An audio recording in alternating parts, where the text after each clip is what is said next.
La mayoría de la gente que yo conozco que hace FX lo aprendió trabajando. Hay muchos factores al mismo tiempo jugando en una escena. Yo vengo de la ciencia. Nunca es fácil, siempre es sucio. Me gusta pensar que somos los científicos del cine.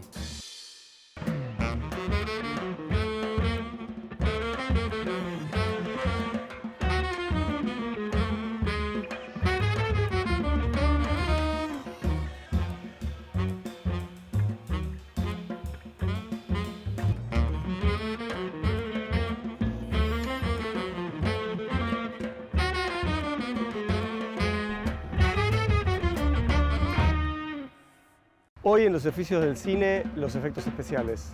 Un rubro u oficio de los que se supone tienen más que ver con el cine de Hollywood y las grandes superproducciones que con el cine argentino. Sin embargo, dos personajes hoy en el programa nos van a contar cómo se hacen todas esas cosas que los directores imaginan y el público piensa que no son posibles de realizar. Hoy en los oficios del cine, los efectos especiales. ¿Qué es lo que vos haces cuando recibís el guión de una película? ¿Cómo es específicamente tu trabajo en relación con eso? A ver, recibo el guión de película, primero lo leo. Leo, entiendo la película. Sí, leo la película. Sí. Después empiezo a hacer el desglose de efecto. Hay veces que te lo mandan desglosado ya, que te mandan desglosado todas las escenas donde interfiere algún efecto. Vas anotando con lápiz arriba las cosas que vos crees que pueden llegar a necesitar, ya sea si hay una pelea, dobles para la pelea o la coordinación de la pelea entre los actores. El doblaje para mí es otro palo. ¿Por qué? Porque está más cerca de lo gimnasta, de lo físico, que del efecto especial, digamos. Yo me gusta pensar que somos los científicos del cine. Entonces, en este país, el doblaje y los efectos quedaron muy pegados por una cuestión de tradición. En el resto del mundo, de hecho, no hay una empresa que haga las dos cosas. ¿El productor te marca eso? Sí, a veces te lo marcan y a veces no. A veces te dan el guión directamente, por ejemplo en las miniseries o mismo en películas, te dan el guión completo, vos tenés que leer y cada vez que lees, no sé, Juana dejó el arma en la mesa, ahí marcas. Hace poco recibí un guión de un amigo, por ejemplo. No había hecho el desglose, pero en las primeras 2 páginas veo una de las protagonistas, una adolescente, fumando, de 15 años. Nadie diría que eso es un FX. ¿Qué vamos a hacer, fumar a una nena de 15 años?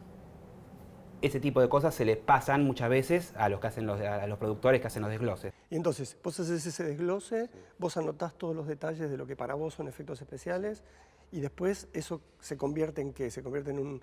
Vos haces un presupuesto con eso. Un presupuesto, exactamente. Se pasa un presupuesto de cada efecto, después se discrimina una vez que se tiene el plan de rodaje, se discriminan las jornadas para saber, no es lo mismo 5 días para hacer 5 días de lluvia o capaz lo hacen en 5 jornadas o lo meten en una sola jornada, las escenas de lluvia. Entonces, eso ya avanza una vez que tenemos el plan de rodaje. ¿Y eso vos lo conversás con el productor o con el director de la película? No, con el director lo que se conversa es la forma en la que resuelve el efecto. ¿Cómo es la discusión con el director? ¿Es con el equipo creativo, con el director de fotografía? Sí, con todos. Realmente es el page to page. Es un montón de gente sentada en una mesa, leyendo el guión página a página y tomando nota y sacándose las dudas y aclaraciones de cada uno en su rubro, qué es lo que va a hacer y qué necesidades tiene del otro. Digamos, si en un momento explota ese placar, o el director te va a decir, ¿pero lo vas a romper? Sí, ¿cuántos necesitas? ¿Lo vas a romper todo? ¿Podemos recuperar las puertas? Bueno, sí, las puertas no, anotado.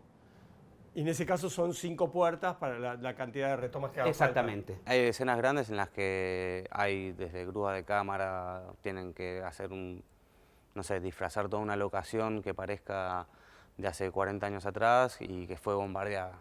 Entonces está la gente de arte, están los de fotografía, los de cámara. En ese momento vos ya sabés, necesitas saber cómo va a ser el plano de la escena para ver A esa altura yo ya sé exactamente cómo va a ser filmada la escena, o por lo menos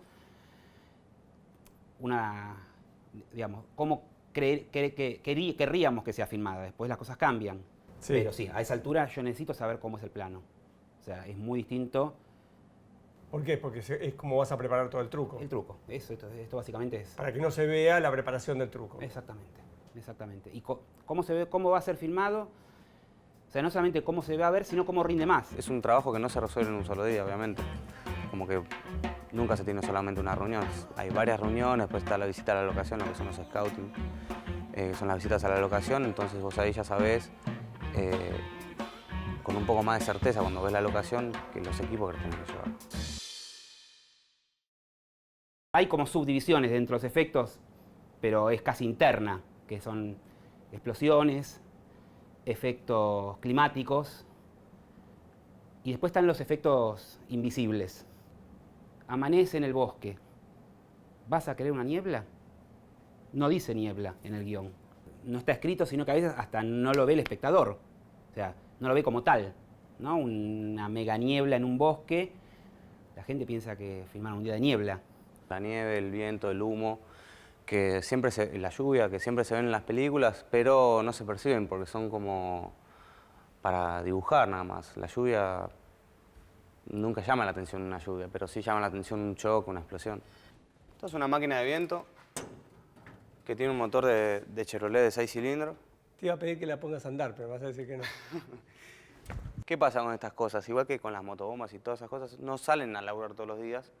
Entonces cada vez que hay que ponerlo en marcha, hay que ponerlo en marcha. Es poner la batería, combustible y todo. Después cuando se deja de usar, se limpia, cosa de que no se desgaste y se arruine con el tiempo, que está parado. Porque la nafta se pudre, te ensucia el carburador. Es una de las estrellas esta, ¿no? Esta y la de humo. Esta y la de humo, ¿no? Este es el más grande que hay acá en Argentina. Y después están los invisibles. Como te decía, la chica fuma un cigarrillo. Eso nadie jamás pensaría que es un efecto. Acá tenemos todo lo que es climático, desde máquinas de nieve, máquinas de humo, ventiladores, bombas de agua, repuestos para ventiladores, los fluidos, desde humo hasta nieve, todos los tipos. Es la parte más mecánica, digamos. Sí, todo, pues, siempre nos tocan armar cosas nuevas, entonces tenemos como piecitas y cosas que armamos, desarmamos, es como los Legos. En este contenedor hay desde todo lo que tiene que ver con el rigging, que son los trabajos de altura, hay protecciones para dobles, hay los efectos de impacto, un tiro en el cuerpo. Hay... ¿Eso es sangre? Esto sí es un detonador con una bolsita de sangre, se pone abajo de la ropa y se activa con un control remoto o con un cable. Ajá. Y... Los dobles de riesgo, porque no hablamos todavía de los dobles. No, todavía Y es una de tus especialidades, ¿no? Sí, es una de las cosas que más me gustan. Sí, ¿Fue como lo primero o una de las primeras cosas que vos empezaste a hacer Sí, las empecé a hacer. Yo siempre fui de hacer deportes extremos y de estar en busca de adrenalina o de buscar así ese peligro, esa diversión en ese tipo de cosas. Y después me di cuenta que las podía aplicar al trabajo. Entonces, junto con la gente que trabajaba acá, me fui capacitando y hoy por hoy es una de las cosas que más me gusta. No se va a caer un muñeco ensangrentado de acá. No. Está, por ejemplo, esto. Esto es un palo roto. Esto es una catapulta que fabricamos acá, la fabriqué yo, que es neumática. Que va en el piso y vos cuando pisás te saca volando. Se pone generalmente escondida con un efecto de una explosión o algo que ¿Y se hace con un plano lejano para que no se vea la catapulta? Sí, o se esconde con algo, o a veces la borran también.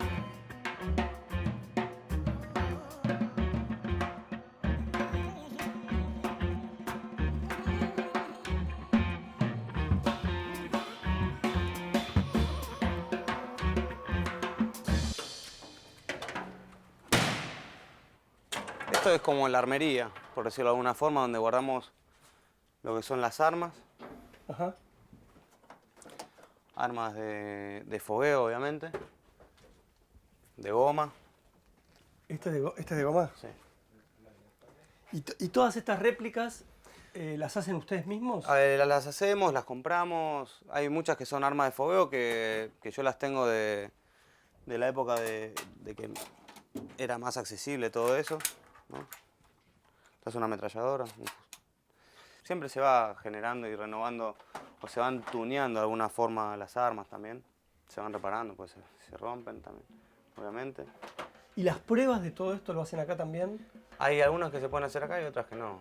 Acá no podemos hacer pruebas pirotécnicas, por ejemplo, por los vecinos y por el lugar. Y eso ¿Hay lo vamos a lugares, ¿Hay lugares específicos donde se puede hacer pirotecnia y lugares donde no? Sí, lejos de la ciudad.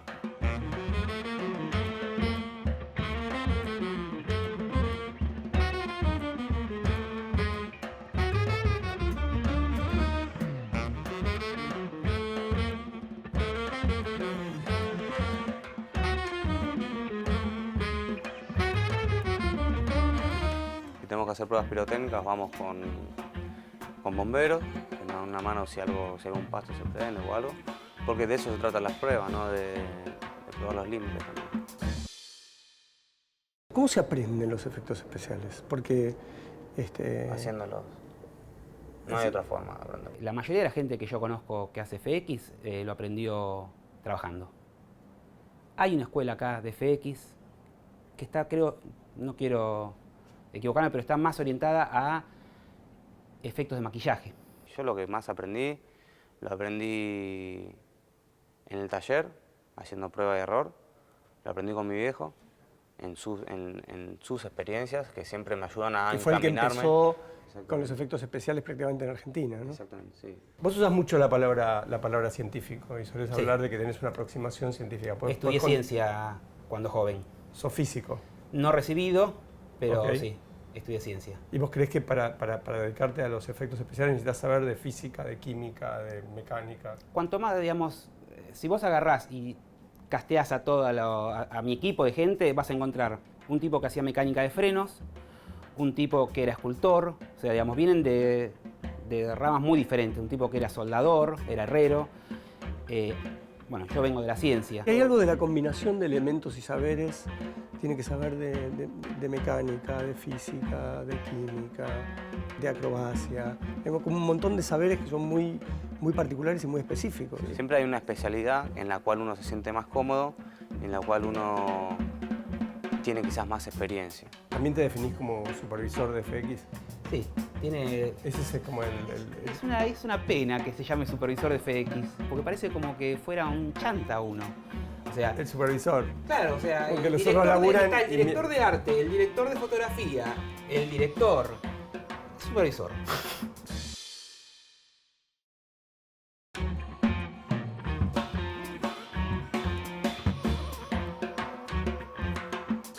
¿Podés contar algún caso específico, algún efecto que hayas tenido que preparar para alguna película en particular? Te puedo mencionar relatos.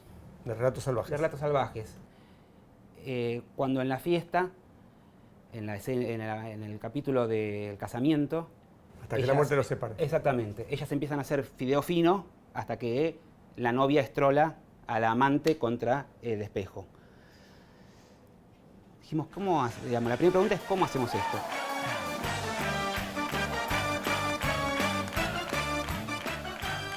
Pero como ya se están yendo. Por favor, no, quédense. No, es que, en serio, está todo hablado. No hay problema, ven y Lur.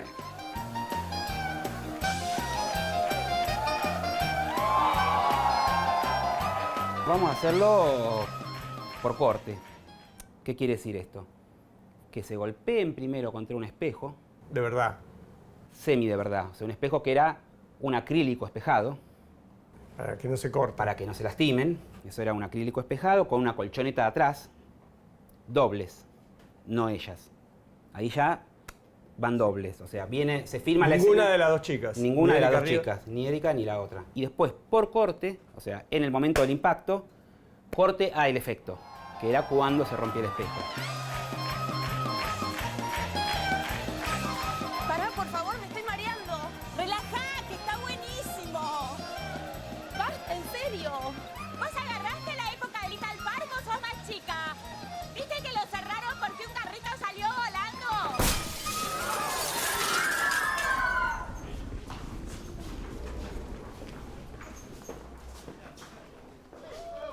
¿Cómo se rompe el espejo? Bueno, la primera que dijimos fue, bueno, mandemos a cortar un espejo muy grande.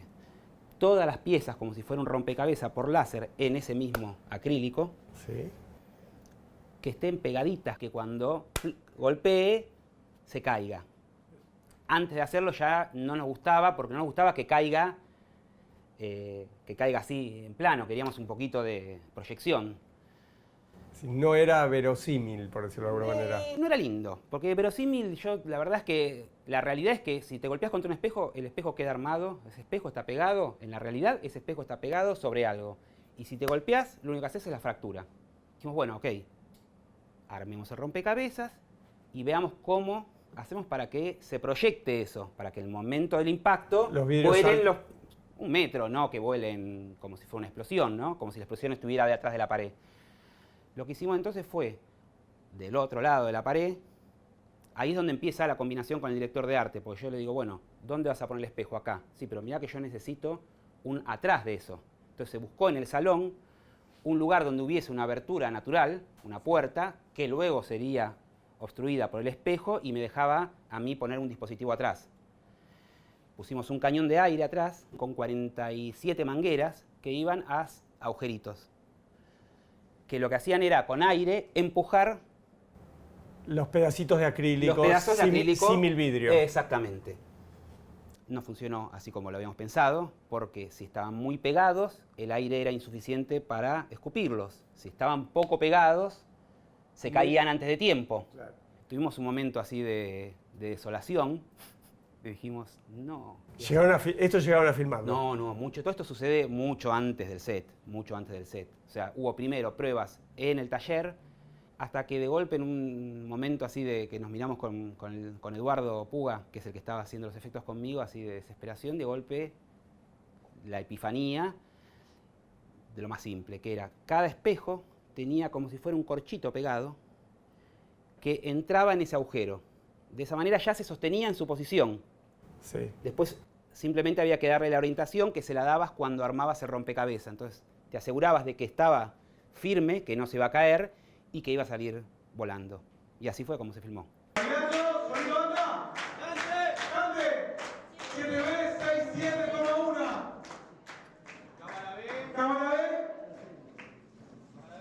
Marque. 10.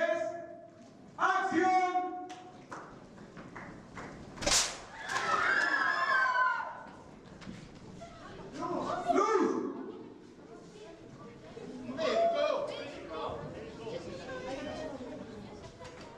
Y el espejo se veía como un espejo. El espejo se veía, no, el espejo se veía antes, o sea, iba al corte, porque el espejo se notaba en las uniones. Eran 2 espejos. Eran 3 espejos. El espejo de verdad, de vidrio, que está toda la escena. El espejo de acrílico con la colchoneta atrás, donde golpean hasta el momento del impacto. Y el espejo trucado, que es el que viene después. Ok. Hablo con dirección, ¿cómo vamos a filmar esto? Porque a mí me dicen, bueno, ¿cuánto tiempo necesitas para el armado de cada cosa? Entonces, claro, se filmó al revés. Primero se filma la parte más compleja de montar, que es la explosión, y después se filma el impacto con el espejo que viene con la colchoneta y se coloca fácil. Lo otro me llevó 1 día y medio montarlo. Toda la pared, con todos los agujeritos, con el cañón de aire, etc. Antes de eso se filmó con la escena con el espejo real, con un espejo grande que al final de ese día la gente de arte se lo llevó y me dejó el lugar vacío. Se lleva el espejo de vidrio, entra el espejo que explota, acto seguido el espejo sobre el cual se golpea.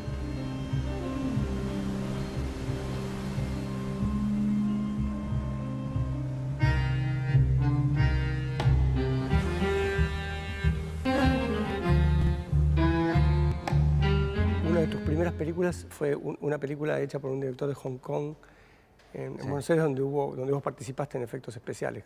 Que es muy curioso, porque es una película supuestamente como realista, que no supone que tiene efectos especiales. No, fue, bueno, Happy Together, que ahí lo que más hicimos fue efectos de calle mojado, cosas así para tomas nocturnas y cosas climáticas, y lo que era gripería no convencional, que eran autos de cámara car, montura de helicóptero, grips en los vehículos. Había una escena con helicóptero. Sí, en Misiones. Sobre las cataratas. Sí, exactamente. Y eso lo hicieron con... Conseguimos el helicóptero, llevamos la montura y... ¿Cómo se hace? ¿Se monta la cámara en la parte de abajo de un helicóptero? Sí, hay diferentes tipos de monturas. Aísla las vibraciones producidas por el helicóptero a la cámara. No las estabiliza, simplemente aísla las vibraciones. ¿Y en esa película qué tenían que hacer? Tenía que volar y eran tomas aéreas. sobre las cataratas.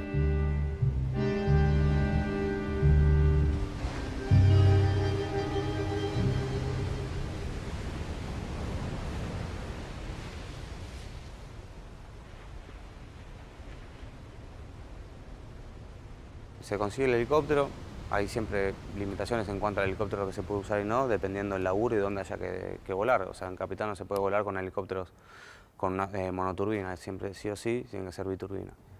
¿Y Cataratas no tiene también una serie de especificaciones de qué se puede y qué no se puede hacer? No, sí, hay obviamente Fuerza Digo, por el Aérea. Parque Nacional, etcétera, Sí, ¿no? hay regulaciones, pero te permiten hacer filmaciones aéreas y los helicópteros se consiguen en las mismas misiones, hay veces que se llevan de acá, todo dependiendo del tamaño de la montura, de la cámara y lo que se quiera hacer. ¿Existe como presupuesto de FX barato y presupuesto de FX caro? Sí. ¿Y dónde se baja ese presupuesto? ¿Solamente en el costo de los materiales? No, se baja en el efecto. Dice, la escena llueve y el director le gustaría el plano con la fuga de las 8 cuadras lloviendo. Y ahí empieza la cámara a girar y a perder fuga, a perder fuga, a perder fuga, hasta que es el plano de detalle del charco con la gotita. Y listo, se contó la lluvia. Con el techo que gotea. Claro, se contó la lluvia ahí. En ese tipo de cosas. Okay. Hay un momento donde ya hay efectos que no se pueden bajar. Con la seguridad no se juega ni se... No es una parte no se negociable. negocia. La seguridad no es negociable. Lo único que se baja podemos- son el tipo de materiales. El tipo de material, exactamente. Y la cantidad de repeticiones quizás también se baja. Porque no podemos ir a hacer una explosión, sea con lo que sea, sin bomberos y sin una ambulancia en set. O sea, la seguridad en los efectos tiene que ver con el diseño del efecto, o sea, con que el efecto sea seguro.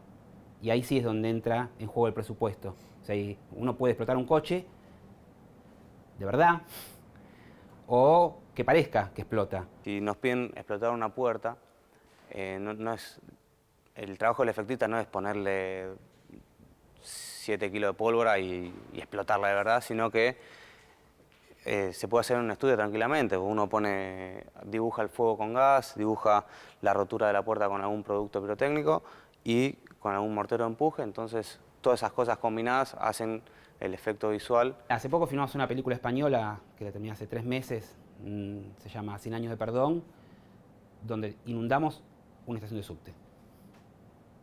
Una estación de subte, 50 metros o sea, era el final del recorrido. En la zona de los hangares donde se guarda. Sí, lo que sería una futura cochera Okay. de una línea que no está todavía terminada. Era poca agua, era 1,40 m de agua, pero nos pareció que había que tener un buzo rescatista. No porque se vaya a meter al agua, pero sí para asistencia de los actores, del calambre, inclusive la seguridad que no tiene que ver con la vida, la seguridad de los equipos. De que, la cámara, ¿qué hago con la cámara? Me duele.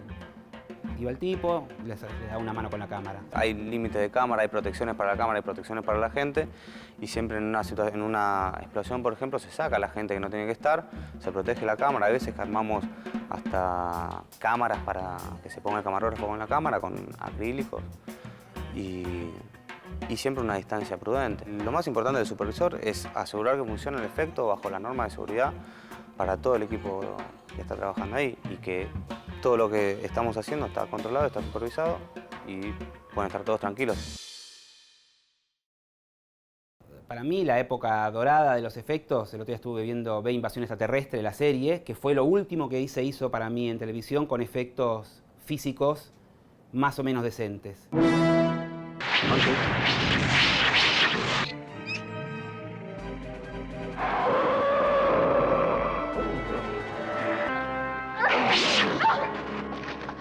De ahí en más hay como una crecida de efectos digitales. Bueno, hubo una furia primero de sustituir todo.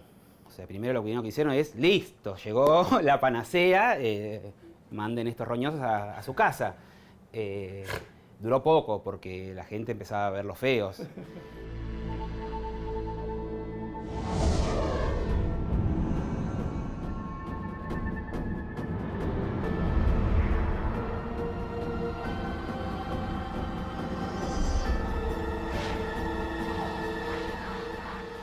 Hace unos 10 años hay como una moda que yo estoy viendo en los directores de sacar efectos de cámara.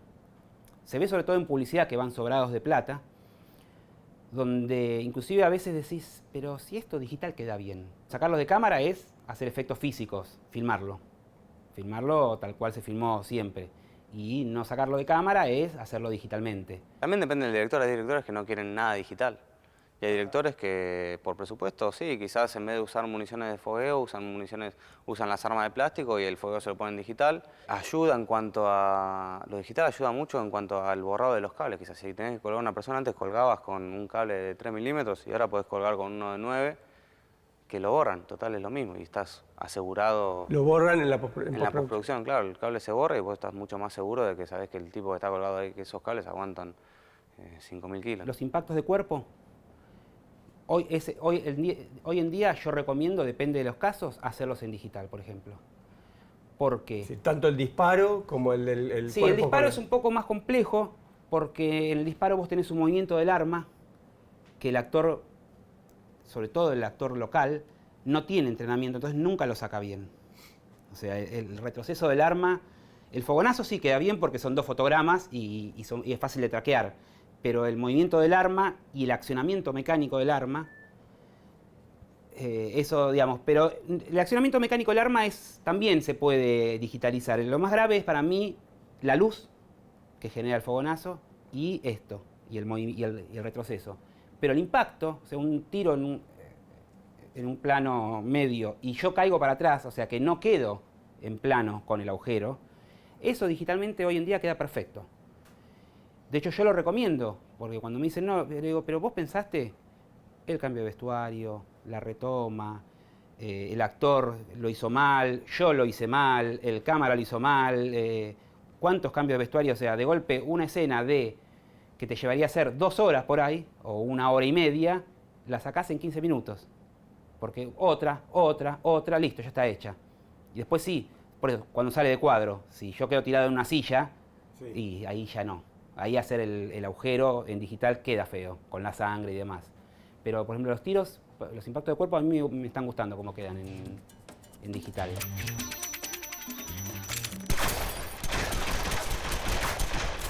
O sea, aparte podés laburar mucho más seguro en cuanto a los actores. Podés hacer la explosión sin que haya nada de adelante y después lo ponen al actor y parece que está a 2 metros, pero en realidad nunca estuvieron en el mismo momento juntos. Y eso está bueno porque es más fácil, más seguro.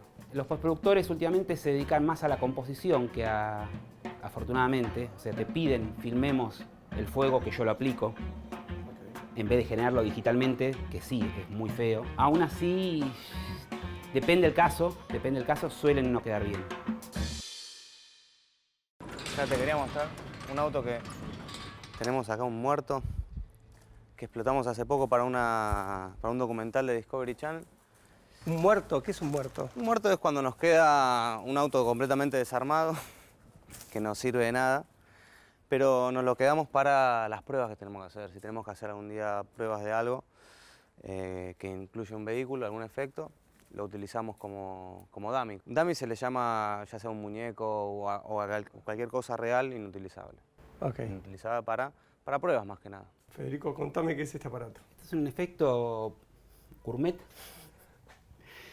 simple cuando lo ves, pero que en un set hacerlo y que caiga siempre la tapita en el mismo lugar, que no haga sombra con la mano y que sea preciso, te puede llegar a dar bastante dolor de cabeza si no lo haces con algún tipo de mecanismo. Ajá.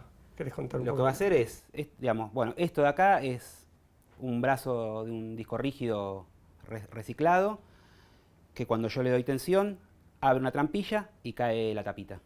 Ajá. ¿Lo querés ver? Ok. ¿Y este auto cómo estaba? Ahora está así, pero ¿cómo estaba antes? Este auto estaba de pintura bien, estaba con motor, con todo, estaba funcionando y nosotros tuvimos que sacarle todo, el interior, el motor, la caja, combustible, el tanque de combustible, todo. Lo preparamos para una explosión y ahora obviamente las cubiertas estaban todas quemadas después y le pusimos una rueda para poder moverlo y nos quedó acá. Nos queda para máquinas, para cosas que hacemos, para vuelcos, esas cosas para probar. Y siempre nos quedamos. Y una vez que ya está completamente destruido, lo mandamos a la compactadora y listo. ¿Y cómo saben cuándo está completamente destruido? Porque para Cuando nosotros ya está no destruido gira- ya ahora. Sí. No, ya cuando no giran las ruedas, cuando ya no se puede mover a mano, ya está, ya no nos sirve. Es un efecto que se usa más que nada en publicidad. Y es el típico hielo que cae en el vaso. Bueno, yo lo hago con esto. Digamos, yo esto desde que lo fabriqué lo saco Las dos tapitas de la galletita con el las dos dulce tapitas de la leche en el galletita, medio. exactamente. Se hace con este tipo de mecanismo. Una vez que lo pones, repite y repite y repite.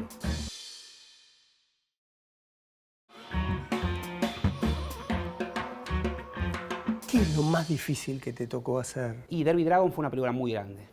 Contá un poco lo que tuviste que hacer ahí. Era una película de guerra, La película de Roland Joffé. exactamente.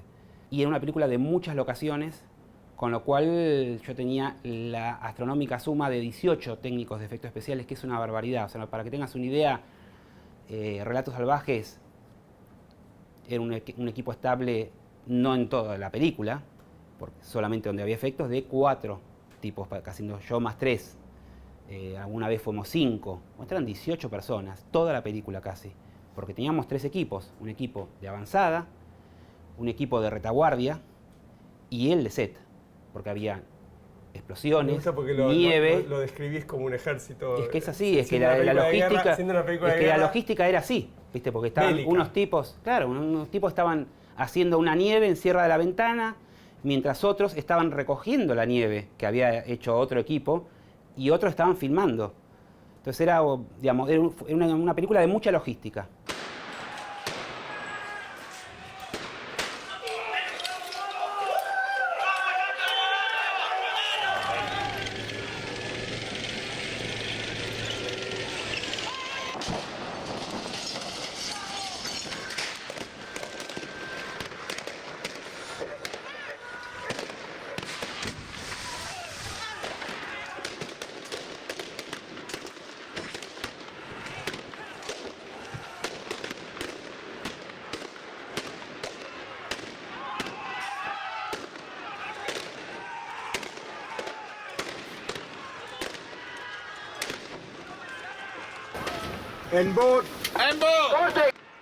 En un momento Roland, había una escena como la escena de amor, donde ella se lava los Roland pies, Joffé. y Roland dice, acá. Nos miramos todos y vimos un charquito de agua. Dijimos, pero acá no hay agua, Roland. Me gusta acá. Hicimos un dique, o sea, transformamos un arroyo seco con la poca agua que estaba llegando. En un momento dijimos, ¿alcanzará? O sea, la duda, ¿alcanzará con esta agua? ¿Durante cuánto tiempo hay que dejar que esto se llene? Hicimos un triple dique. Tuvieron que cavar, armar el No, terraplén. no, simplemente murallas. Murallas, bolsa de arena. Contratamos trabajadores locales, porque, a ver, para hombrear bolsas, un FX es muy caro. Entonces, y aparte no teníamos gente. Entonces contratamos gente del lugar, justo enganchamos un tipo que la tenía re clara con los diques, que nos dio una mano. Hicimos un triple dique para que, según la perspectiva de cámara, se ve como que el arroyo sigue lo suficiente, porque si vos haces un dique solo, después ya ves el vacío. Entonces hubo otro dique más para atrás y otro dique más para atrás. Eso se encargó Eduardo Puga, o sea, en plan libre, encárgate del dique. Y en 7 días llegamos y estaba precioso.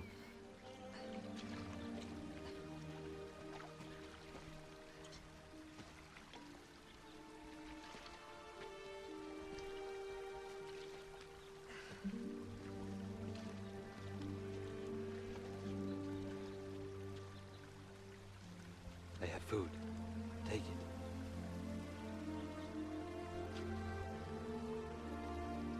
Why are you wasting your life? He's dead. He's waiting for me on the other side. When a bullet ends this for me, he'll be there.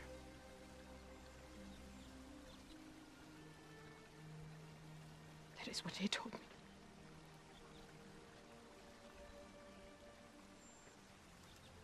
I believe him.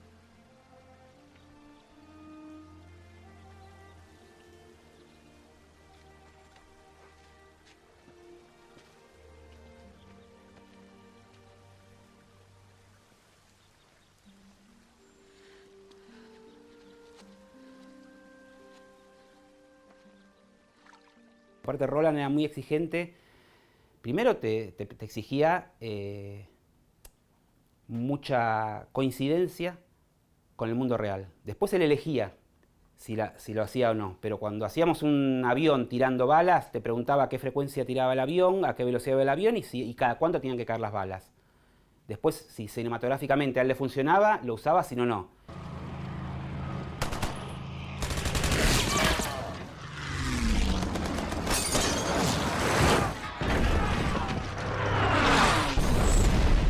Y Lucky Luke, que fue una película llena de efectos mecánicos, llena de efectos mecánicos. ¿Del estilo? Del estilo, un tipo le lanza una carta y le corta una pajita a Lucky Luke, por ejemplo. O sea, uno de los villanos tira una carta y Lucky Luke, que ya no fuma desde hace años y mastica una pajita, le corta la pajita, por ejemplo. Ajá. O el cinturón de Billy the Kid, cinturón giratorio, un cinturón lleno de pistolas que giraba y él elegía, y ese era el gag, de golpe sacaba la pistola que quería, de golpe sacaba una banana. Eso, digamos, miles de efectos mecánicos, unos sombreros que se levantaban. ¿Te gusta más el A trabajo mí de efectos sí, mecánicos? Sí.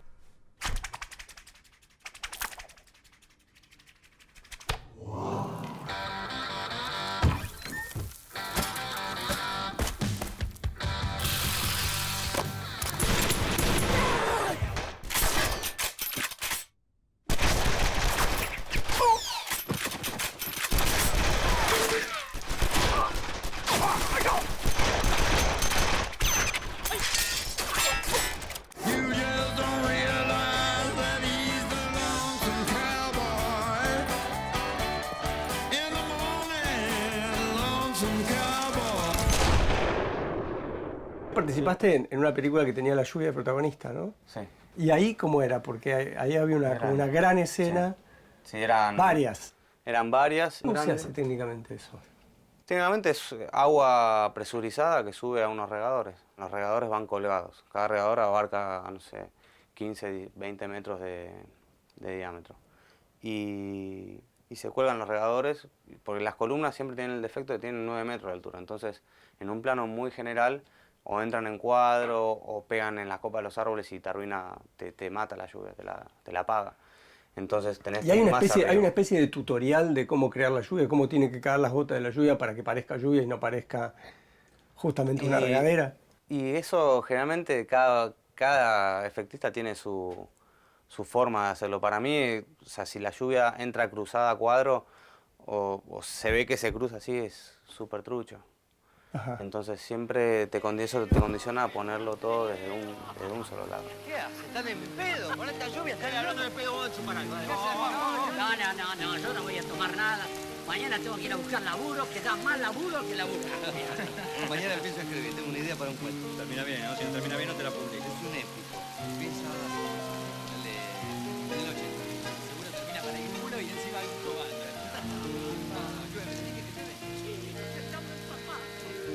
Y ahí no se genera un problema con el director de fotografía en el sentido de cómo se ve el agua, para que se vean los personajes, etcétera.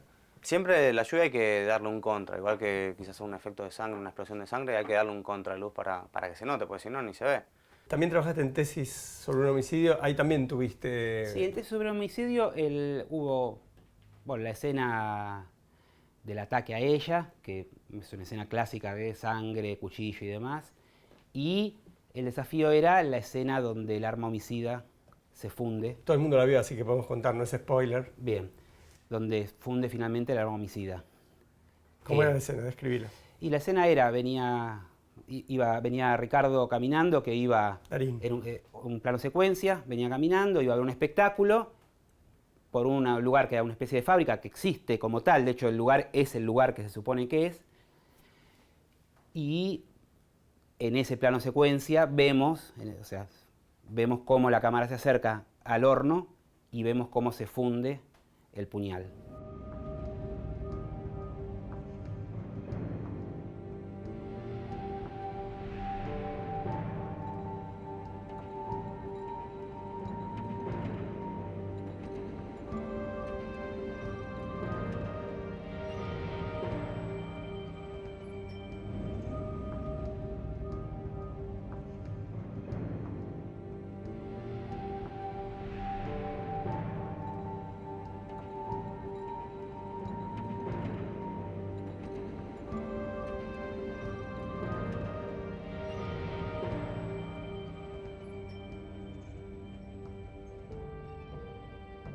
problema era, primero, el horno no estaba en funcionamiento. O sea, hubo que ponerle fuego.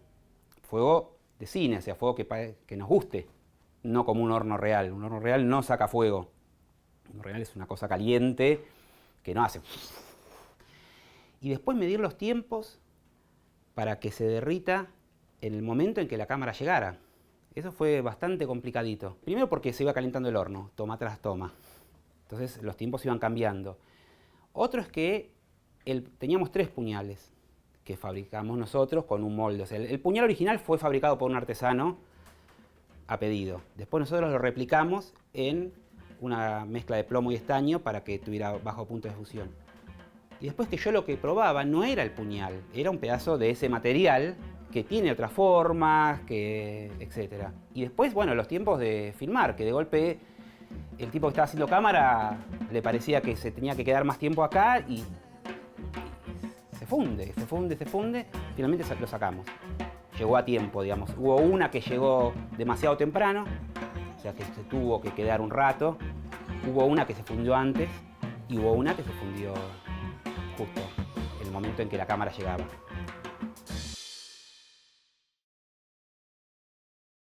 Si tuvieras que elegir algo que te gustaría hacer y que nunca hiciste, como el sueño de mi vida de los FX. Sí, no sé si el sueño de mi vida, pero me gustaría hacer una de ciencia ficción, que no hice. También difícil el tema en Argentina, con la ciencia ficción. Sí, pero me gustaría hacer una de ciencia ficción.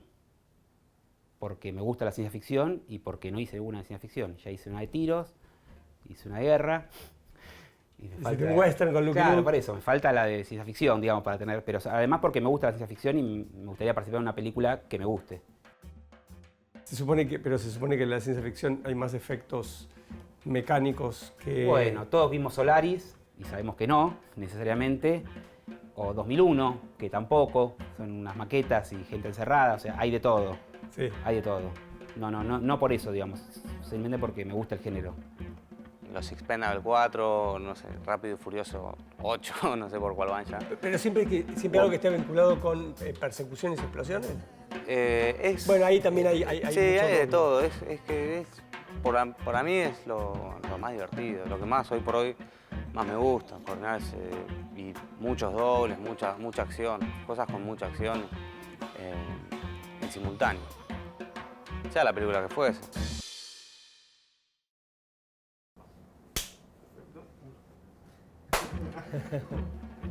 Hoy, en los oficios del cine, los efectos especiales. Tenemos acá un muerto. Pero bueno, a veces nos queda una cabeza.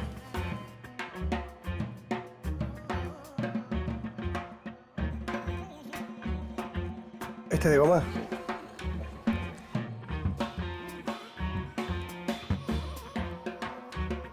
Este es un juguete que me está haciendo una amiga. Me pidió un robot.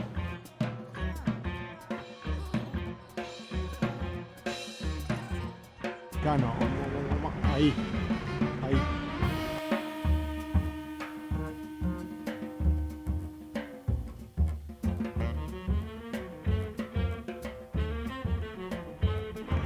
Perfecto.